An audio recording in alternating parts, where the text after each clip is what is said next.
Nah, maka itu yang pertama, dalam kesempatan ini tanamkan dulu keyakinan dalam diri kita bahwa Allah Maha Adil. Allah begitu indah dan baik perbuatannya. Allah tidak jahat, Allah tidak zalim. Mustahil Allah mengirimkan bencana ke satu tempat tanpa ada sebab-sebabnya yang membuat Allah mengirim bencana tersebut, saudara. Nah, baiklah, setelah panjang lebar saya sampaikan sedemikian rupa, kemudian sekarang muncul pertanyaan, lalu kenapa harus Aceh? Ada apa dengan Aceh? Aceh kan Serambi Mekah, Aceh kan Nanggro Aceh Darussalam.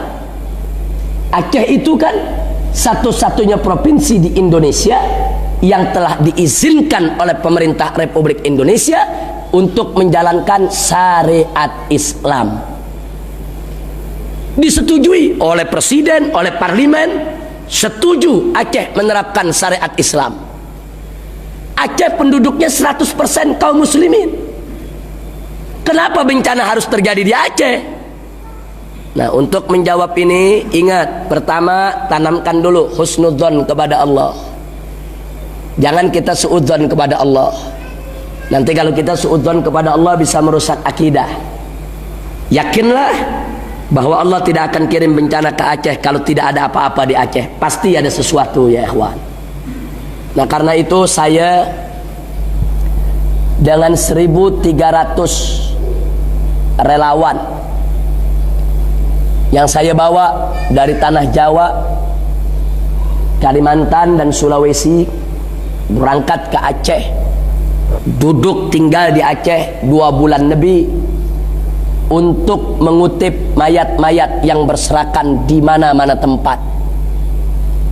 2 bulan kami di sana, dari NGO kami saja kami berhasil mengevakuasi, mengangkat, mengurus, mensolatkan, menguburkan jenazah-jenazah yang kami kutip tidak kurang dari 40.000 mayat.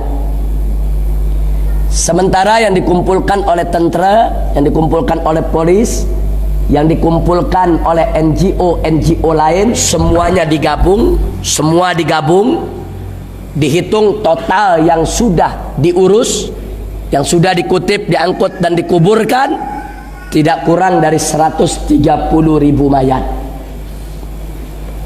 Sementara yang hilang tidak kurang dari 150.000 orang.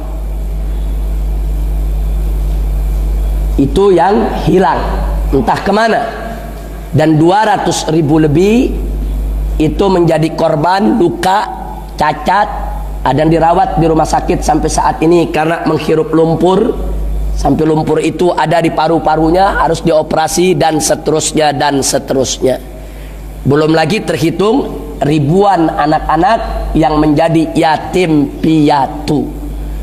Jadi lebih dari 500.000 yang menjadi mangsa, korban daripada gelombang tsunami yang terjadi di Aceh.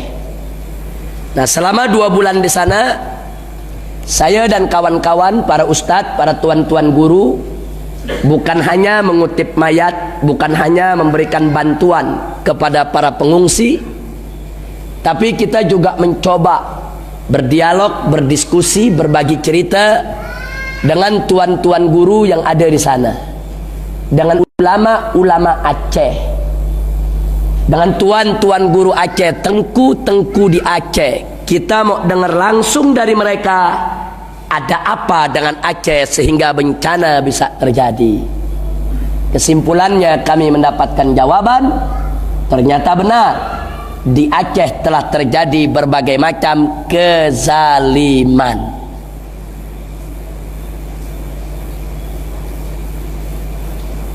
Memang Aceh diberikan syariat, tapi pada saat yang sama ada pihak-pihak tertentu yang sengaja berupaya untuk membuat Aceh tidak berjaya menerapkan syariat Islam. Jadi mereka berupaya bagaimana supaya syariat Islam tidak berjaya di Aceh. Mereka tidak suka Aceh memakai syariat Islam. Kenapa?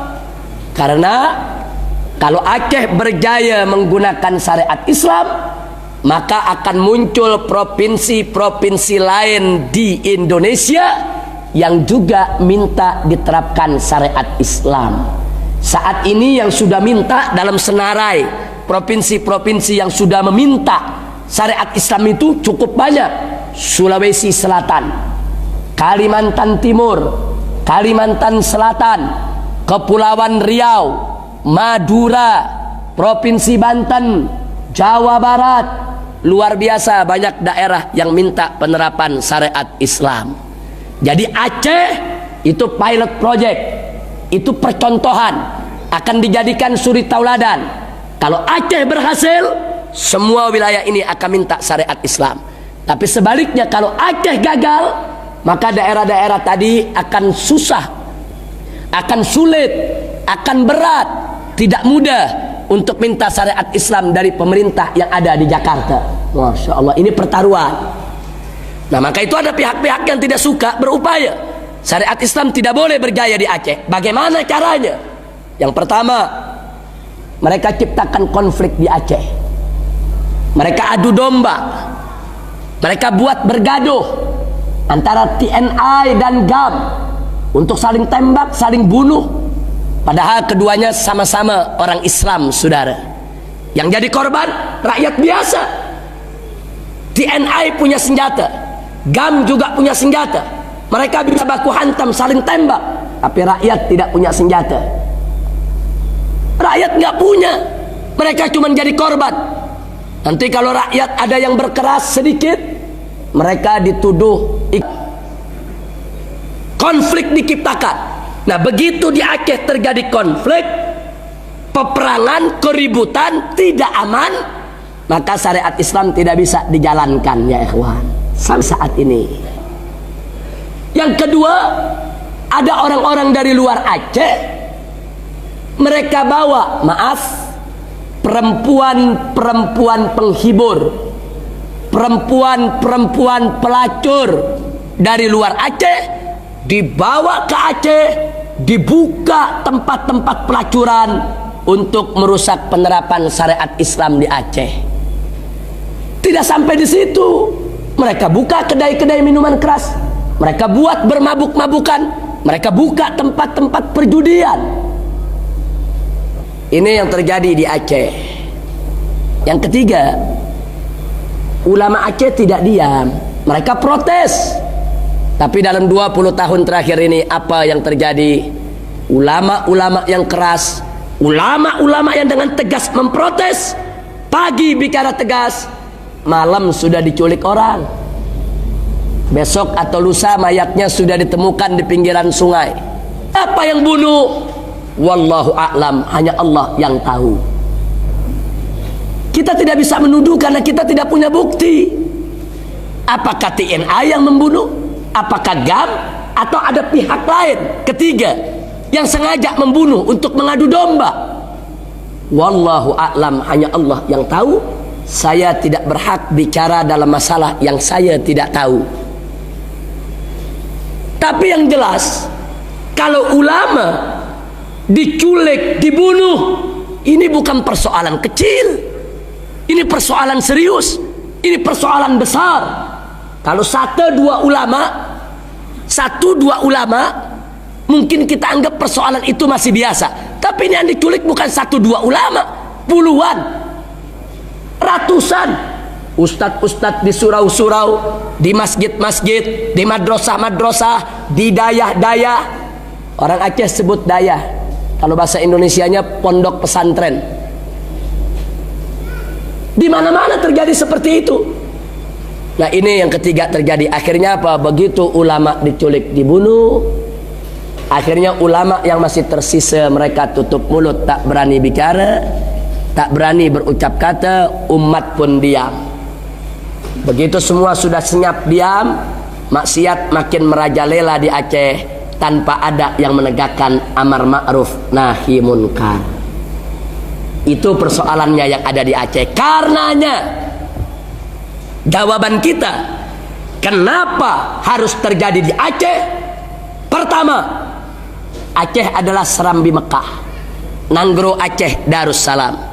Demi Allah, Allah tidak akan ridho, Allah tidak ridho suatu wilayah yang disebut Serambi Mekah, Nanggro Aceh Darussalam, yang disebut sebagai wilayah syariat, tahu-tahu dirusak oleh maksiat, dikotori oleh tangan-tangan jahat. Allah tidak ridho.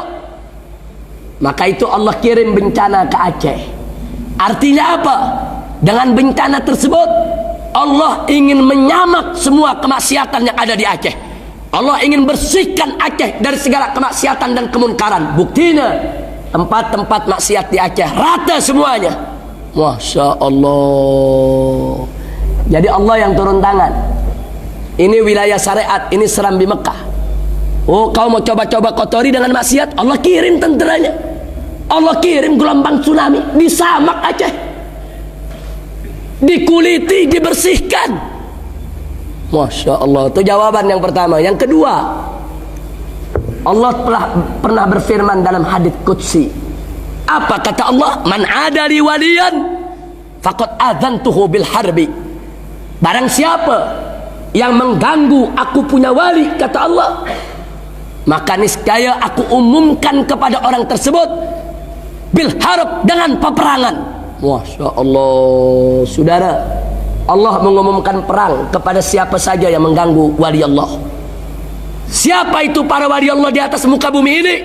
Para wali Allah adalah ulama-ulama yang soleh, ulama-ulama yang istiqamah, ulama-ulama yang tidak menjual agamanya dengan dunia, ulama-ulama yang tidak bisa dibeli dengan urusan dunia, ulama-ulama yang lurus, ulama-ulama yang takut kepada Allah subhanahu wa ta'ala. Nah, saya yakin di antara ulama-ulama yang diculik, dibunuh di Aceh, ada sebagian mereka memang wali Allah. Allah cinta mereka, Allah sayang mereka, dan Allah tidak ridho mereka diganggu, diculik, dibunuh. Allah sudah berikan waktu buat ulama lain untuk bicara, protes. Allah berikan sedikit waktu, 10-20 tahun, untuk umat Islam di Aceh memperbaiki diri, untuk memprotes kalau ulamanya dibunuh. Tapi karena mereka semua sudah diam, mereka semua sudah ketakutan, mereka semua sudah diteror, Allah yang turun tangan. Allah kirimkan tsunami. Mana itu yang menculik ulama? Mana itu yang membunuh ulama? Mana itu mereka yang punya senjata? Mana itu mereka yang menakut-nakuti umat, yang membunuhi ulama? Mana? Digulung semua oleh gelombang tsunami. Masya Allah. Nah, jadi sekali lagi jelas bagi kita bahwa gelombang tsunami yang terjadi di Aceh ada sebab, bukan tidak. Nah, karena itu saya dan kawan-kawan yang kebetulan tinggal di Jakarta, kami sudah kirimkan message pesan kepada presiden kami yang kami cintai, yang kami hormati. Kami sudah ceritakan ini semua. Kami minta kepada Bapak Presiden kami untuk segera memperbaiki situasi di Aceh. Dalam arti kata, jangan hanya cuma membangunnya saja. Datang dari luar membantu bangun Aceh, buat jalan, bikin sekolah, tidak cukup. Akan tetapi yang harus diperbaiki adalah Aceh harus tetap menjadi Serambi Mekah, dan Aceh harus tetap diberikan kesempatan menjalankan syariat Islam. Dan ini sudah direspon oleh Bapak Presiden, dan beliau sudah memberikan pernyataan Aceh harus tetap menjadi Serambi Mekah. Dan beliau berjanji untuk menyelesaikan Aceh secara baik.